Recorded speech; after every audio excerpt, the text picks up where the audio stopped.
Salam sejahtera para pendengar yang terkasih. Selamat bertemu kembali dengan Yayasan Pelayanan Media Antioquia yang didirikan oleh Pendeta Bigman Sirait untuk melayani Tuhan Kepala Gereja melalui media. Untuk memperluas wawasan umat Tuhan, PAMA juga menerbitkan tabloid Kristen Reformata, Reformata Online, Reformata Audio Streaming. Juga tersedia buku-buku karya Pendeta Bigman Sirait dan ratusan CD khotbah. Doakan dan ikutilah pelayanan PAMA di radio di berbagai kota dan pelayanan televisi di Indovision, Live Channel, Cablevision, Family Channel. Untuk informasi lebih lengkap, klik www.reformata.com, www.reformata.com, www.reformata.com. Kini tibalah saatnya kita akan menikmati kebenaran firman Tuhan bersama Pendeta Bigman Sirait. Selamat mendengarkan, Tuhan memberkati. Kita akan membuka Alkitab kita dari Galatia pasal yang kedua. Galatia pasal yang kedua, dan kita akan membaca 18 sampai 20. Saya akan baca 18, saudara baca 19 dan seterusnya. 18. Karena jikalau aku membangun kembali apa yang telah kurombak, aku menyatakan diriku sebagai pelanggar hukum Taurat.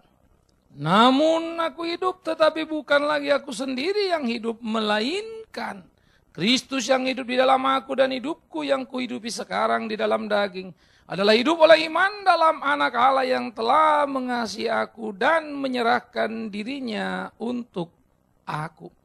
Saudaraku yang kekasih, bagaimana pergumulan Paulus di dalam perjalanannya, kita tahu kisahnya. Seorang Yahudi tulen, murid dari Gamaliel, terdidik, brilian. Dan kebrilianannya terlihat ketika kemudian dia melakukan satu debat apologetika yang sangat bermutu dan terkenal di Athena, di Areopagus.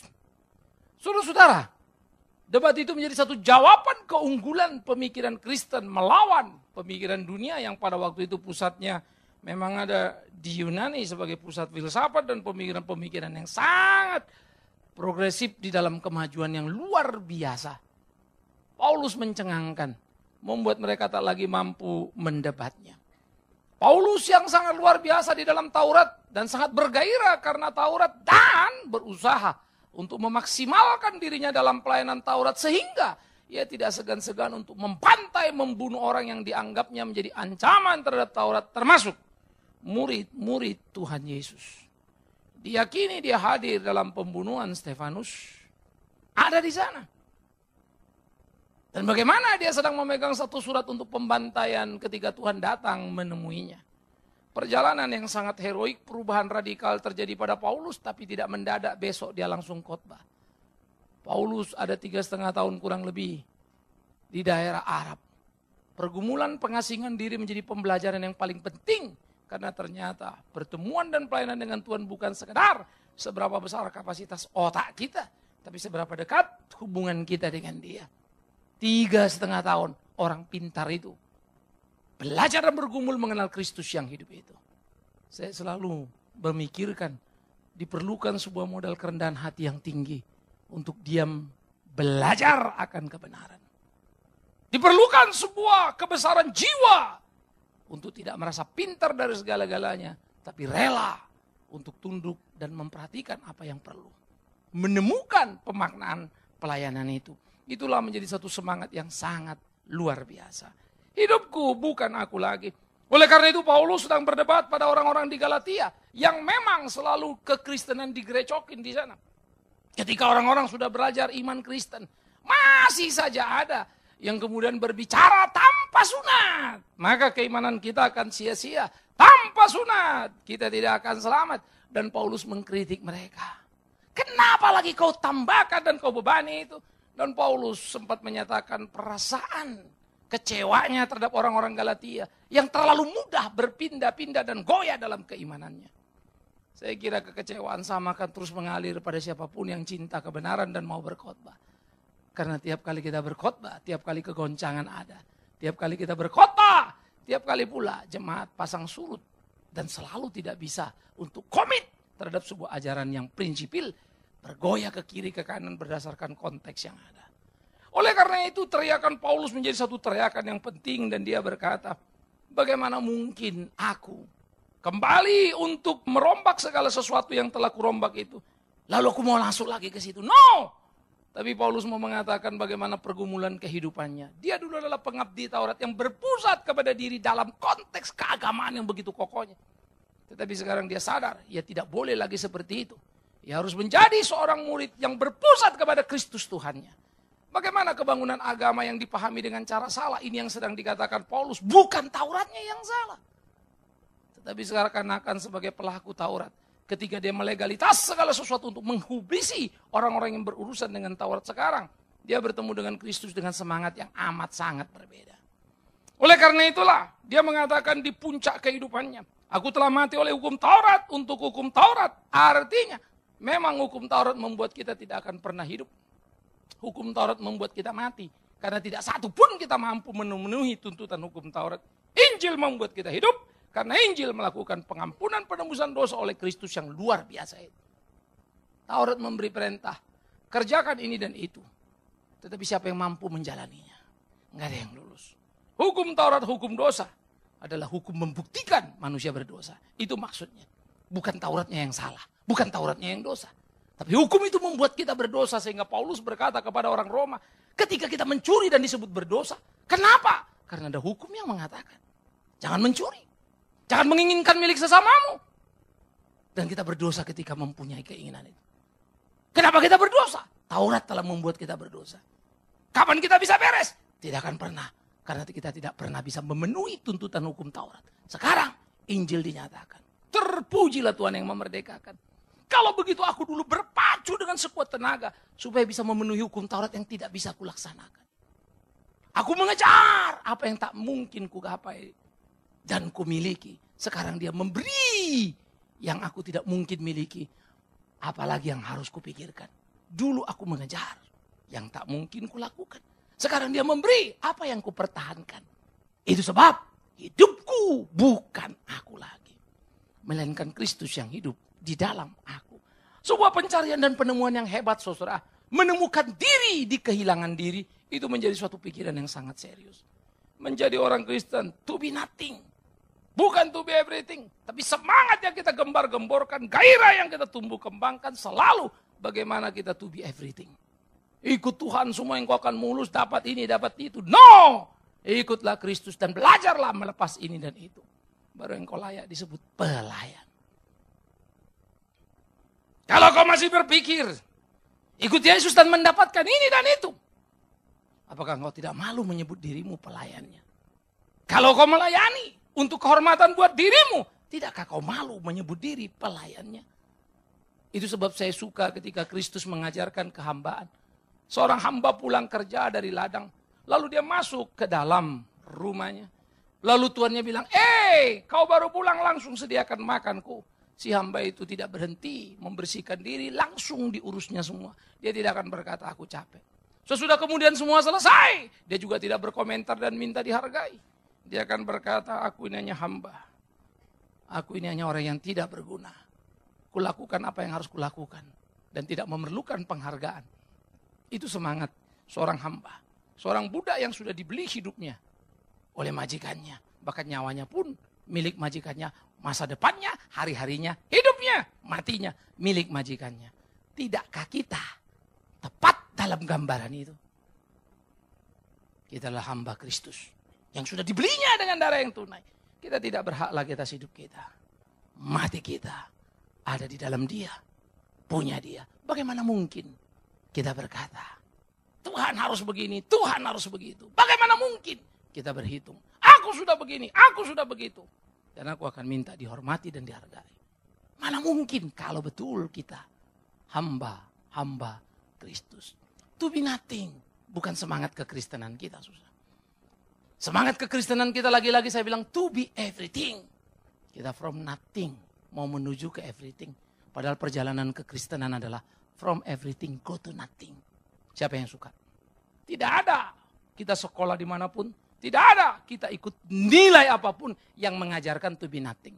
Seluruh dunia dengan sistem nilainya membuat kita mesti to be everything. SD, SMP, SMA, kuliah S1, S2, S3 supaya kita hebat. Kita miskin, naik kaya sekali supaya tidak ada saingan. Kita hebat lagi, hebat dan hebat sekali. Supaya tidak ada yang bisa mengalahkan. Itu semangat kita. Celakanya, semangat yang tidak salah ketika itu adalah dalam berprestasi. Tapi di sisi yang berbeda, perjalanan rohani justru berbalik arah. Bagaimana semakin hope, semakin rendah hati. Pepatah Indonesia bilang, pakailah ilmu padi, makin berisi, makin merunduk. Kita lain. Wong belum berisi saja sudah tidak tunduk. Apalagi isi, mana bisa tunduk. Makin tegak kepala kita. Makin luar biasa. Pepatah itu bagus. Sehingga akhirnya kita melahirkan aksesoris dalam penampilan diri. Tampak rendah hati, tampak baik, tampak manis, tampak luar biasa. Tetapi sebetulnya hasil pelatihan disiplin. Bagaimana kemudian membangun personality yang tidak memiliki karakter yang murni. Kita serba aksesoris. Semua dibungkus, saudara yang kekasih.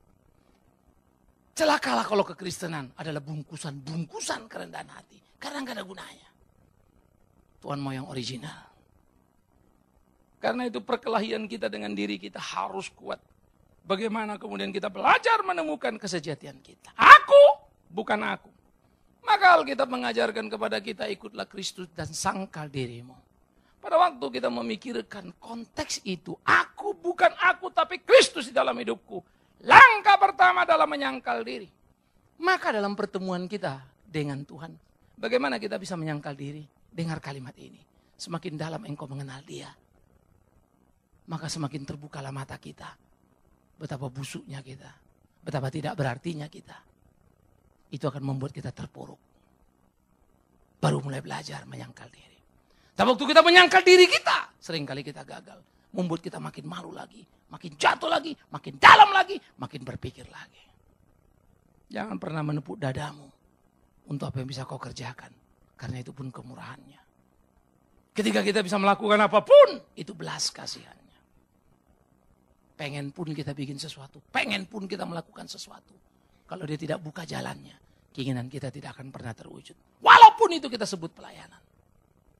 Oleh karena itulah, penyangkalan diri menjadi pengkikisan hebat. Tapi bagaimana mungkin engkau bisa menyangkal dirimu kalau kau tidak kenali Dia? Melucuti diri hanya bisa berhadapan dengan Dia Sang Agung itu. Ketika kita melihat Kristus, surga turun ke dunia. Di mana perjalanan kita? Lucut satu. Ketika kita melihat Kristus melayani, bahkan hingga ke bawah. Dan tidak pernah ribut dengan gengsinya. Di mana kita? Kita berhadapan dengan Dia. Sehingga kita melihat Dia, terlucutlah kita. Kalaupun ada pada level sama, tetap saja tidak bisa sama. Karena memang kualitasnya tidak sama. Dia yang suci, kita yang dosa. Gak akan pernah mungkin bisa sama. Sekalipun mungkin kita pergi sama-sama dengan Dia. Melayani. Semua murid sama-sama dengan Yesus. Tapi tidak pernah sama waktu menyangkal diri. Petrus menyangkal Yesusnya. Bukan dirinya. Petrus menyangkal Sang Guru, bukan hidupnya. Sang Guru memberikan nyawa, Petrus mempertahankannya. Maka kita melihat sesuatu yang luar biasa. Padahal 3,5 tahun Petrus ikut Yesus. Padahal Yesus adalah guru sempurna. Yang sekali-kali orang-orang selalu omong murid-murid hanya orang biasa-biasa saja. Tapi dipakai Tuhan. Salah besar. Murid itu memang orang biasa dalam strata sosialnya karena cuma nelayan. Tapi mereka sudah belajar 3,5 tahun dari guru sempurna yang tidak mungkin salah. Kurikulum paling bagus. Teori praktek. Bukan cuma khotbah. Bukan cuma orang sakit sembuh. Orang lapar makan, orang haus minum. Dan badai dihardiknya. Mati pun dihidupkannya. Pelajaran STT mana itu? Tidak ada. Belajar bukan dari jam 8 pagi sampai jam 4 sore. Bukan Senin sampai Jumat lalu Sabtunya libur. No! Tiap hari, tiap jam. Ketemu ladang dia bicara, ketemu makan dia bicara. Tiap kali. Dia mengatakan dan mengajarkan. Kalau saya berasumsi, maka sepanjang perjalanan bahkan tidur bangun pagi dia didik semuanya. Maka ada 3 tahapan pendidikan yang diberikan oleh Yesus. Yang berjalan bersama-sama. Maka kalau 3 kali 3,5 tahun. Ya, itu sudah menjadi 10 tahun lebih. Kalau itu sudah menjadi 10 tahun lebih atau 10 tahun setengah, kira-kira kalau dari level SMA itu, terus dia bergerak, S1 selesai, S2 jalan, S3 pun selesai. Tapi lengkap teori prakteknya. Jadi murid-murid itu bukan orang bodoh, tapi tidak lulus.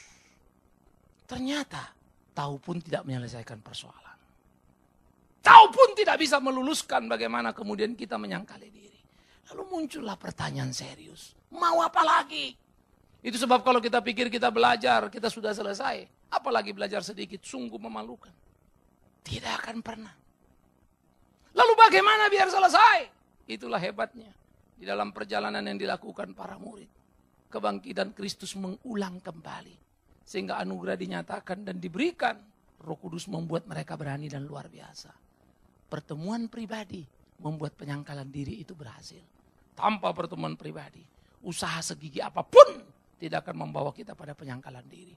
Sehingga penyangkalan diri bukanlah kehebatan saudara menyangkali diri untuk tidak mau ini, tidak mau itu, pergi ke gua, pergi ke gunung, puasa dan segala macam. No, nggak akan pernah. Penyangkalan diri hanya mungkin ketika kita belajar untuk memahami kasih karunia yang besar yang dihidupkan dalam diri kita. Dan kasih karunia itu hanya mungkin ketika kita tidak ada.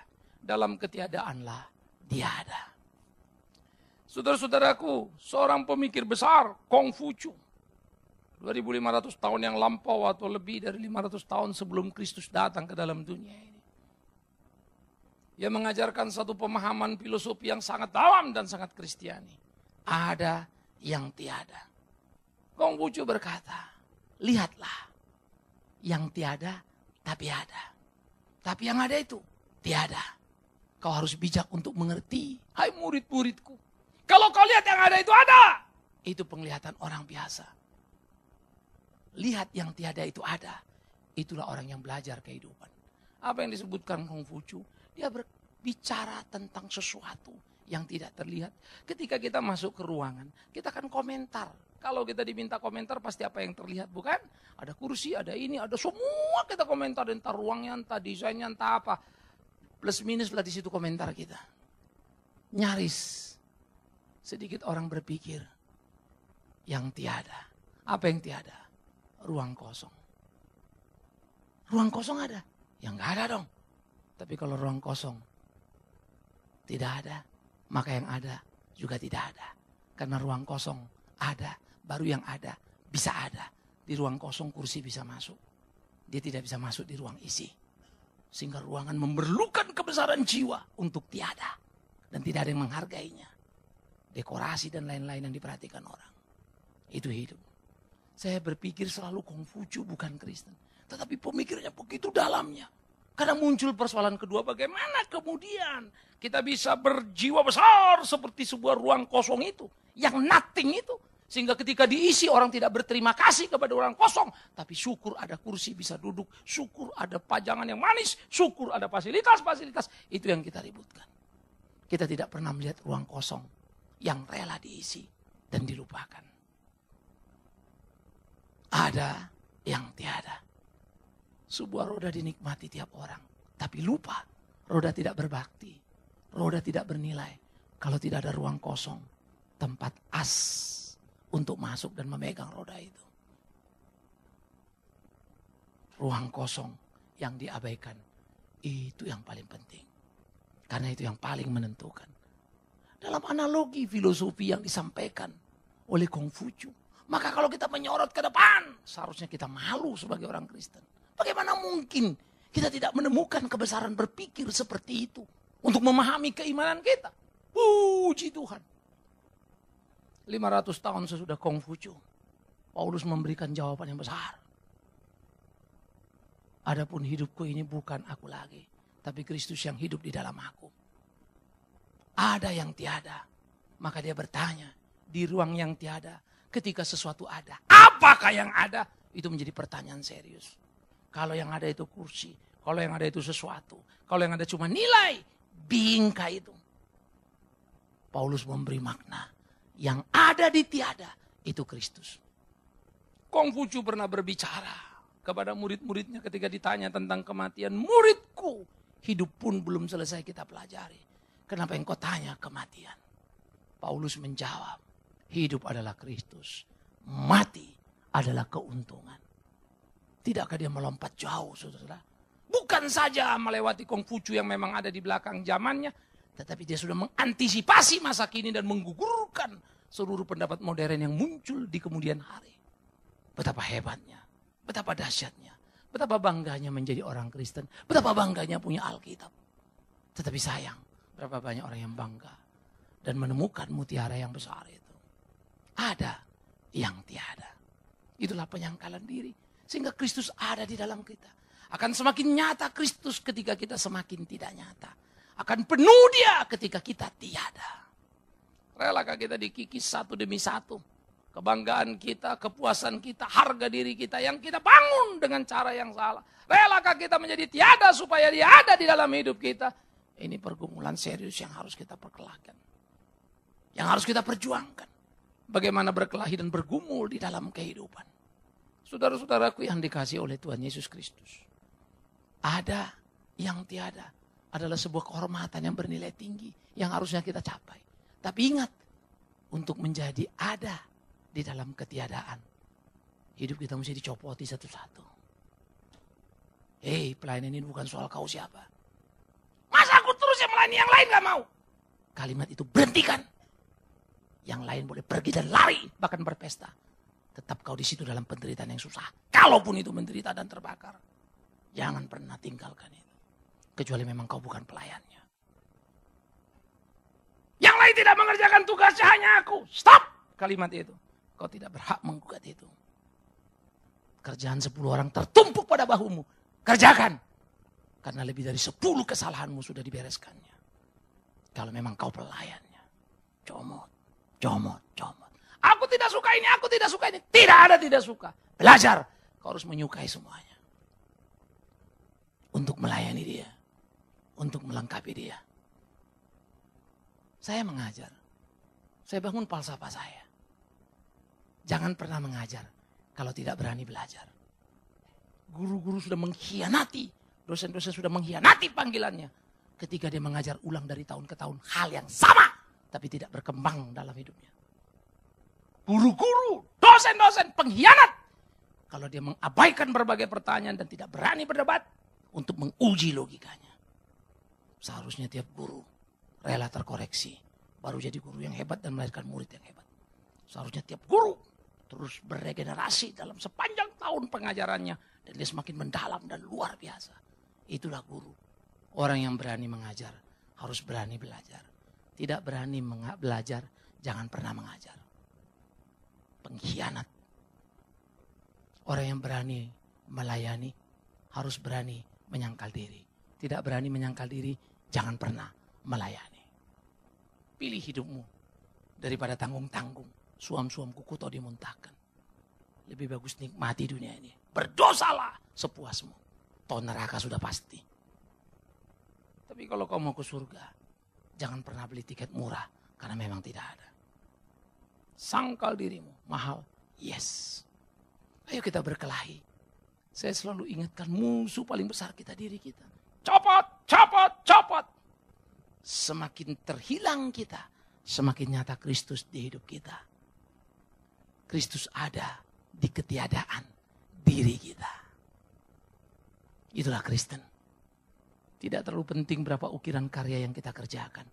Karena toh akhirnya, kalau kita mau menyadari, itu pun kemurahan Tuhan. Tidak ada yang terlalu hebat dikerjakan tangan ini. Karena itu jangan pernah hitung apa yang kita kerjakan. Kalau mau berhitung, hitunglah apa yang belum kau lakukan. Itu pantas untuk kau pikirkan. Jangan pernah hitung keringatmu yang jatuh untuk melayani dia. Hitunglah, mungkin masih ada keringatmu yang sisa. Yang patut kau tumpahkan untuk mengerjakan pekerjaannya. Baru kita bisa melakukan itu, saudara. Ayo kita semangati diri kita. Aku, bukan aku, tapi Kristus di dalam aku. Sangkal dirimu, copot semuanya, lepaskan. Sehingga pengabaian diri menjadi peningkatan diri. Mau naik, turunlah. Mau bahagia, menderitalah. Mau mulia, hinalah. Itulah perjalanan seorang anak Tuhan. berbalik arah dengan dunia. Itu sebab tidak menyenangkan. Dunia majority menuju ke arah utara. Kita sendirian ke selatan. Semakin panjang kita berjalan, semakin jauh kita terpisah. Semakin panjang lagi kita berjalan, semakin terasa sendirian. Karena semua orang ke utara, kita selatan. Terasa gila dan makin gila karena tidak terterima dunia. Semakin gila, tambah gila karena semakin sendirian. Kalau kau tidak suka, tidak mungkin kita bisa bersama dengan dia. Dunia memang membenci aku, itu kata Yesus. Dunia menolak aku, itu kata dia. Ia datang pada milik kepunyaannya. Tapi milik kepunyaannya tidak mengenalnya, bahkan menyalibkannya. Di mana kita ada? Perlu pertandingan serius. Dan saya harus berkata dari mimbar ini, bukan urusan gampang. Saya harus jujur sejujur-jujurnya. Tiap kali mau melayani Tuhan, tiap kali saya pikir saya sudah mengerti, ternyata payah dan gagal. Minggu lalu saya sharing banyak. Saya pikir ini hebat, saya pikir jago. Tahu, aduh Tuhan, ampun. Bodohnya, payahnya. Kapan aku lulus? Aku tak tahu. Hanya tidak lagi kupikirkan kapan aku lulus. Mulai bergeser lagi. Jadi tiap kali pikiran kita direkonstruksi terus oleh kebenaran itu. Digugurkan lagi, belajar. Tapi makin ku cintai kebenaran itu, makin gentar batinku. Sulit saya mencintai sepenuhnya firman itu. Sulit bagi saya menyukai penuh firman itu. Sulit bagi saya mentaati penuh apa yang Tuhan ajarkan. Sulit. Karena dia bilang, kalau orang menampar pipi kananmu, berikan pipi kirimu. Bagi saya itu konyol. Orang tidak akan belajar banyak. Dia bicara keberanian dalam menegakkan kebenaran. Itu akan musuhmu. Berkati mereka. Bagi saya ini kelewatan. Karena tiap orang salah. Kalau jalannya mulus, dia tidak pernah belajar. Itu yang aku tahu. Kehancuran akan membuat orang belajar. Itu yang aku suka. Dengan alasan supaya dia kembali ke jalannya. Tapi kemudian kadang pikir lagi mau ngomong apa ya. Kristus mau berbeda. Kadang-kadang semangat kita hilang kalau ngeliat orang yang gak beres itu malah lempeng jalannya. Oh Tuhan, ini keajaranmu itu. Berapa beratnya itu? Berapa sulitnya itu? Mungkin kita suka Alkitab. Suka ayat pilihan kita. Minta padamu diberikan. Ketuk dibuka, cari ketemu. Itu kita suka. Sampai yang lain kita abaikan. Kita perkosa Alkitab, kita pelintir Alkitab untuk kepentingan diri kita. Betapa jahatnya gereja. Padahal ada kata kunci. Tidak berhak engkau meminta apapun. Kalau engkau tidak hidup oleh firman itu. Cari dahulu kerajaan Allah dan kebenarannya. Semua akan dicukupkannya bagimu. Hai kau orang-orang yang menyebut diri percaya. Kenapa kau khawatir hidupmu? Urusan hari ini cukup hari ini. Esok itu bisnis Tuhan bagimu. Tapi kita tidak cukup hanya khawatir hari ini. Hari esok. Tapi tahun depan sampai mau mati pun kita sudah pikirkan. Kuburan sudah pesan apa belum dan lain-lain dan lain-lain. Begitu repotnya kita. Sayang. Untuk hidup ini kita terlalu repot. Tapi untuk melayani dia kita tidak mau repot. Mari kita rubah paradigma kita. Makin memikirkan apa yang Tuhan kehendaki dalam hidup kita. Lagi-lagi melucuti diri, melucuti diri, dan melucuti diri. Saya suka ketika dia mengajar kita berdoa. Kalau kau mau meminta katakanlah, Bapakku yang di surga, berikan kami makanan kami yang secukupnya. Dia tidak membuka ruang untuk ambisi diri, meminta makan pilihan diri. Dia membatasi dan berkata, makanmu pun kemurahanku. Aku akan memberikan apa yang kupikir cukup bagimu, bukan apa yang kau mau. Bayangkan itu. Pikirkan itu mendalam. Dan Yesus pun mengajar kita. Kau mau meminta apa saja pun, mungkin kau salah. Karena itu katakanlah, bukan kehendakku Bapa, kehendakmu lah yang jadi. Enggak ada ambisi di sana. Pengabdian diri, penyerahan total. Perhatikan doa-doa kita. Coba kita selesai berdoa, duduk, diam, pikir ulang lagi yang kita doakan. Kalau perlu rekam doamu. Dan engkau akan menemukan doa itu tentang dirimu, tentang diriku, tentang kita. Tentang penyangkalan diri kita. Tetapi, kalaupun kita sudah menyangkal diri dalam konteks kata, kalaupun kita sudah menyangkal diri dalam konteks doa, jangan dulu bangga. Karena dia berkata, sangkal dirimu, pikul salibmu. Hidupku bukan aku, hidupku Kristus. Paulus berkata, kemanapun kami pergi, bau kematian Kristus mengikuti kami. Saya suka kalimat itu. Tapi saya tidak suka bau kematian itu. Bau kematiannya yang mengikuti, bagaimana enaknya? Itu kepahitan, kegetiran, penderitaan. Ingat, tidak ada satu alasan apapun yang pantas bagi kita untuk meninggalkan pelayanan. Tidak ada satu alasan apapun yang pantas bagi kita. Jangankan meninggalkan, undur dari pelayanan. Tidak ada satu alasan apapun yang pantas. Tapi berapa banyak kita melakukan. Karena kita rasa kita pantas. Tahukah engkau pada saat itu, engkau sudah membuat Kristus tidak pantas. Berkelahilah dengan dirimu dan Yesus, bukan orang di sekitarmu. Ketika dikatakan beribu-ribu orang rebah, aku akan tetap berdiri tegak. Orang kisah nyanyinya senang setengah mati. Saya bilang ngomong kosong itu. Beribu-ribu rebah, aku salah satunya. Itu ayat yang pas buat kita. Karena kita selalu melarikan diri bukan? Dalam pelayanan itu. Kalau orang lari, mestinya kita tidak. Itu baru ayat itu cocok. Dan kalau seperti ini orang Kristen, wow. Pengaruh kehadiran gereja akan terasa sangat luar biasa dalam kehidupan ini, saudara-saudaraku. Cahaya gereja itu akan begitu bersinarnya dan terasa amat sangat luar biasa mulia. Bergumullah dengan apa yang kau tahu dan apa kau bisa. Kalau Tuhan menambahkan kepada kita kemampuan, pengetahuan, bertanggung jawablah. Kalau kita punya kapasitas, isilah. Sekalipun menjadi kesulitan yang luar biasa. Kalau tangki kita isi, lalu waktu tangki kosong kita enak jalan. Tambah isi tambah berat bukan? Makin full makin berat. Tapi itulah pelayanan sebetulnya. Kerjakan apa yang kau bisa. Karena itu jujur pada dirimu. Itu sebab kalau aku berhitung dengan diriku. Masih banyak kelalaianku. Saya lagi berkelahi terus. Tahun ini agak saya pacung. Berbagai buku-buku saya coba mulailah tim edit kerja lagi. Mulai kerjakan lagi. Uber. Bikin terus. Pikirkan ini, pikirkan itu. Capek. Yes. Tapi selagi aku bernapas, selagi aku hidup. Karena akan tiba mati. Aku tidak bisa melakukan apapun. Kenapa tidak aku lakukan selagi aku hidup? Kalau bisa 10, lakukan 10. Kalau 12, lakukan 12. Karena dia bilang 5 harus jadi 10. 2 jadi 4. 1 tetap 1, dia marah. Maka yang ada padamu akan diambilnya. Jadi kalau kita memenuhi apa yang diberikan,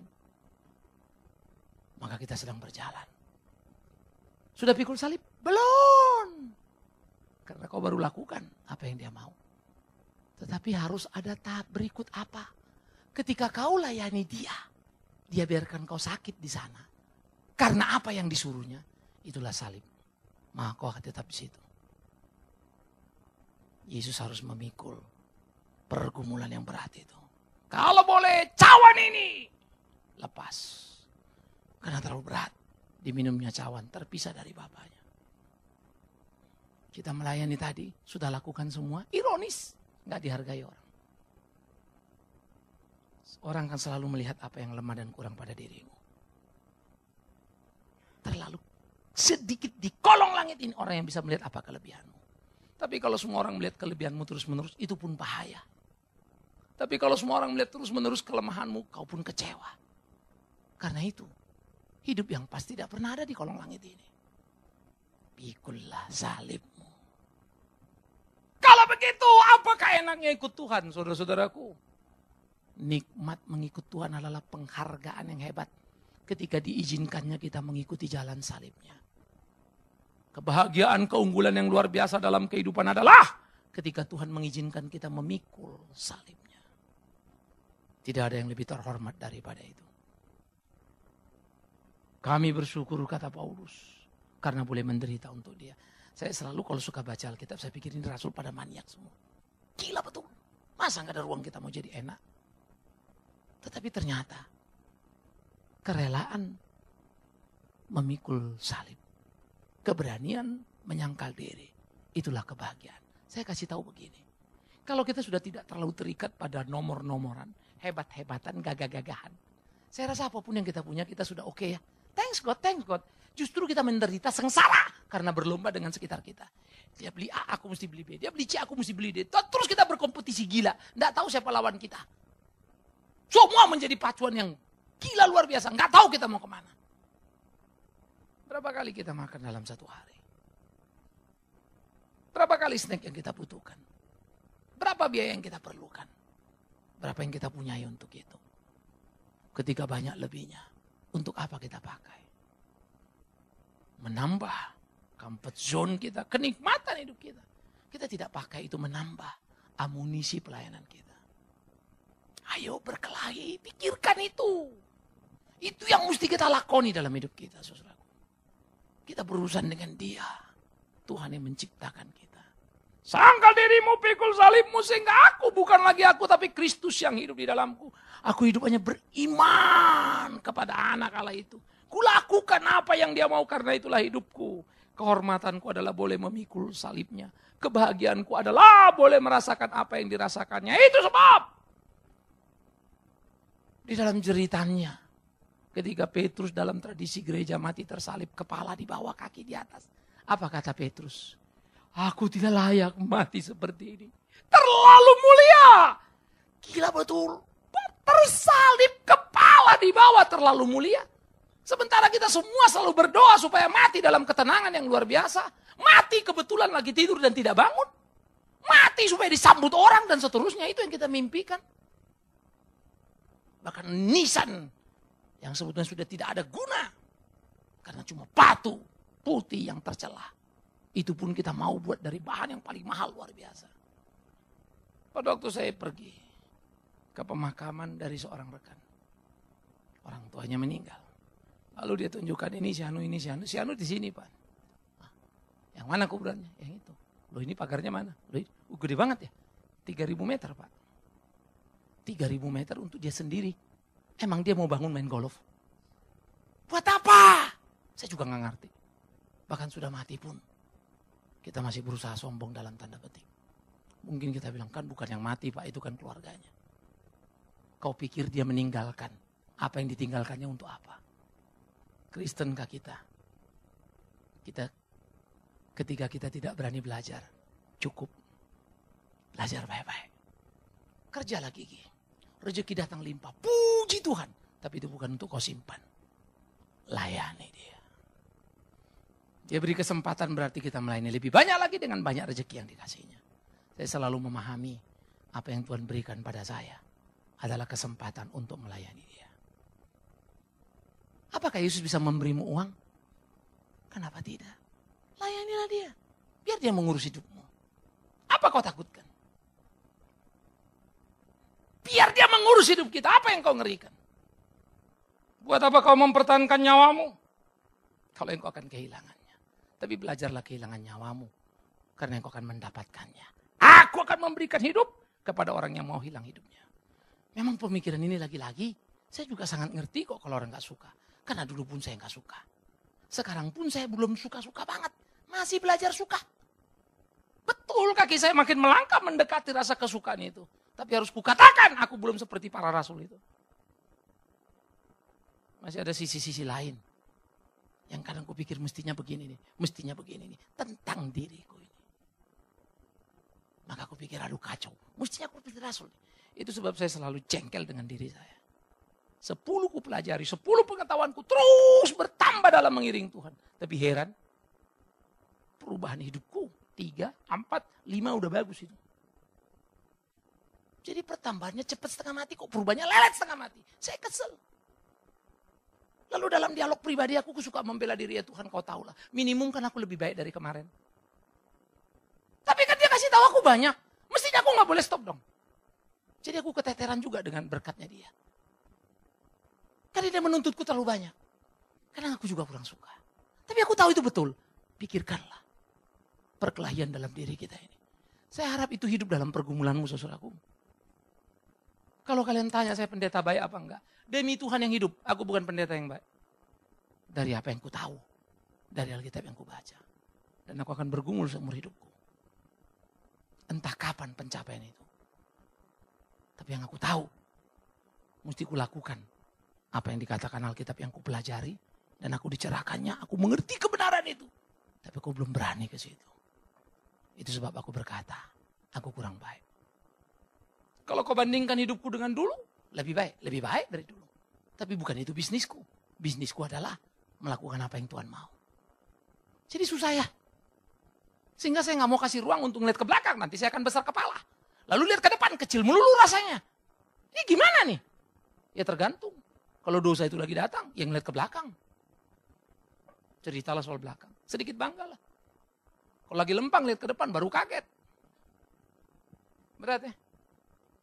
Tapi saya rindu kita masuk ke situ. Biar kita dicobek-sobek, dibabak belurin. Memang itu hidup kita. Saya angkat diri, pikul salib, dipantek kita sama dia. Itu sebab lebih sukalah berdoa. Cabik-cabik kami Tuhan, cambuk kami. Kalau kami salah. Rindulah engkau ada di pelukan Tuhan. Sekalipun untuk itu Tuhan menamparmu. Lebih bagus itu. Daripada kita sehat, mulus, tapi jauh dari dia. Biar Tuhan menghardik kita. Supaya dia berbelas kasihan menghajar kita. Sehingga kita tetap di jalannya. Saya lebih suka itu. Emang Bapak kalau dipukul Tuhan suka? Jujur. Lagi-lagi saya harus bilang, gak suka. Seenaknya, sebagusnya, gak ada itu. Tapi aku pun tidak bisa memohongi batin ini. Saya manusia yang memang harus dipaksa. Saya pernah taat pada apa kehendak Tuhan. Dan saya bersyukur. Tapi yang harus jujur ya, waktu saya taat betul lakukan apa yang dia mau. Karena saya dipaksanya taat, sudah gak ada pilihan lain. Baru waktu saya bisa, lewat juga tuh ya. Karena gak ada pilihan lain, jadi mesti terobos begitu ya. Hanya lewat, baru saya pikir, aduh Tuhan. Thank you, aku taat. Tapi thank you juga, kau ajari aku. Dalam ketaatanku ada kebodohanku. Karena aku terpaksa sebetulnya taat. Dipepetnya. Itu sebab saya selalu suka berdoa. Kalau kau lihat aku belum taat, paksa aku Tuhan. Saya takut masuk sekalipun sudah pernah pengalaman. Tapi saya tidak mau terulang. Gak enak juga. Padahal lewat loh. Ironis ya, batinku menjerit. Tiap kali ku baca pergumulan Paulus, tiap kali ku lihat dan tiap kali aku harus terkagum-kagum. Betapa hebatnya Rasul satu ini. Luar biasa sekali. Tapi herannya, dalam keluar biasaannya Tuhan beri dia hadiah. Duri saudara. Lain sama yang kubayangkan. Mestinya kalau kita juara dapat piala dong. Bukan duri. Petrus diberi piala. Kematian tersalib. Apa ini? Alkitab bilang, Yesus bicara bagaimana cara Petrus mati. Ya ampun, gembalakan domba-dombaku. Bagus dong. Dapatkanlah hadiahmu. Itulah kematian. Apa itu? Salib. Kepala ke bawah, kaki ke atas. Anugerah kah itu? Yes. Itulah yang disebut anugerah. Salib itu. Boleh memikul salibnya. Jangan berhenti melayani dia. Semangati dirimu. Naikkan terus kualitas pelayananmu. Berkelahi dengan dirimu. Lari. Dan lakukan yang terbaik itu. Hidup yang kuhidupi adalah iman kepada anak Allah. Yang telah mengasihi aku. Dan menyerahkan dirinya untuk aku. Itu sebab aku tak boleh mempertahankan hidupku untukku. Tapi hidupku untuk dia. Aku bukan aku. Aku tiada supaya dia ada. Aku bukan aku. Kristus di dalamku. Ketika aku lihat di dalam cermin. Ini bukan Yesus. Biarlah aku marah pada diriku. Itulah kita. Karena jangan pernah puas. Apa yang kau kerjakan dalam pelayanan. No. Tapi belajarlah puas pada berkat-berkat yang Tuhan berikan. Jangan hitung apa yang sudah kau kerjakan. Tapi hitung apa yang belum kau lakukan. Itu hidup kita. Kalau mau berhitung, hitung apa yang belum kau kerjakan. Yang sesungguhnya bisa. Supaya kau tahu betapa kurangnya yang kita kerjakan. Kalau mau puas, jangan puas apa yang kau lakukan. Puas pada berkat yang diberikan. Jangan pernah puas pada apa yang kau kerjakan. Kerjakan lagi. Apapun yang dia berikan. Sengaja kau mencari, kau tidak akan menemukan. Tapi jangan sampai dia beri, engkau melarikan diri. Engkau akan kecewa dalam hidupmu. Selamat untuk berjalan mengiring dia. Tapi ingat, kita jalan berbalik arah. Makin terpisah dengan dunia. Makin panjang perjalanan. Makin sepi sekitar kita. Makin jauh kita makin dekat ke tujuan. Makin senyap di sekitar kita. Tak banyak orang. Lu kemarin gereja penuh. Yes, banyak dipanggil. Kenapa tinggal dikit?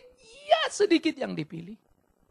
Jalan ini berat. Tidak, karena dia yang menyertai. Terhormatlah kita. Karena bagaikan dia jalan menuju kayu salib Bukit Golgota, orang mengolok-olok dia. Ada yang menangisinya. Tapi dia katakan apa? Jangan tangisi aku, tangisi dirimu. Kemenangan adalah penyangkalan diri. Kemuliaan adalah kerelaan terhina di dalam kehidupan. Di kematian, kita akan menemukan kesejatian, kekekalan. Kesanalah kaki kita melangkah dan berkata, ya Kristus Tuhanku, hidupku bukan aku lagi, tapi Engkau di dalam aku. Aku hidup oleh iman dalam Anak Allah yang telah mengasihi aku, menyerahkan dirinya untuk aku. Dan aku tidak punya alasan mempertahankan diriku untuk hidupku. Selamat memasuki jalan yang sesungguhnya.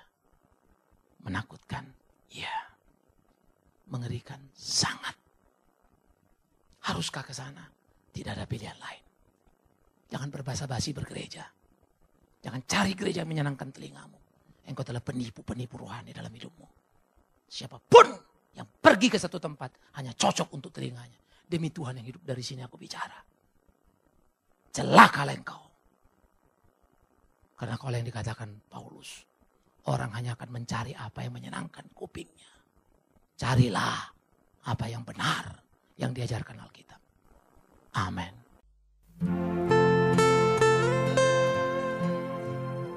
Kita telah mendengarkan firman Tuhan yang disampaikan oleh Pendeta Bikman Sirait. Bagi Anda yang merasa diberkati dan ingin menjadi mitra Pama dalam melayani melalui doa, daya dan dana, silakan menghubungi kami melalui telepon 021 392 4229, 021 392 4229, email di pama_yayasan@yahoo.com, pama_yayasan@yahoo.com. Sampai bertemu kembali di waktu dan gelombang yang sama. Tuhan memberkati.